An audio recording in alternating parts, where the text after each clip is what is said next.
വലിയ വലിയ ആലിമീങ്ങൾ അത്തരത്തിൽ ഈ ഭിന്നിപ്പുണ്ടാക്കുന്ന കക്ഷികൾ അവർ പിഴച്ചവരാണെന്ന് പ്രഖ്യാപിച്ച് അവരോട് പെരുമാറേണ്ടത് എങ്ങനെയാണ് എന്ന് മുസ്ലിം ഉമ്മത്തിന് 1953 കാലത്ത് പെരിന്തൽമണ്ണയിൽ വെച്ച് ഫത്വ കൊടുത്ത് പഠിപ്പിച്ചു. അതിൽ ഒന്നാമത്തെ വിഷയം അവരുമായി കൂടിപ്പെരുമാറാതിരിക്കുക എന്നതായിരുന്നു. എന്തുകൊണ്ടാണ് അവരങ്ങനെ പറയാൻ കാരണം? അവരുമായി കൂടിപ്പെരുമാറുമ്പോഴേക്ക് എന്താ സംഭവിക്കുക? അത് ആരോടും വിശദീകരിക്കേണ്ടതില്ല. ഒരല്പ വർഷങ്ങൾക്ക് മുമ്പ് കൊറോണ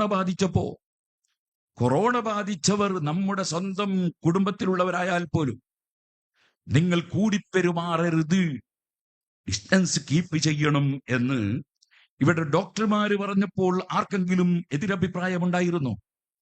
കാരണം അത് പകരും എന്നതുകൊണ്ടാണ്.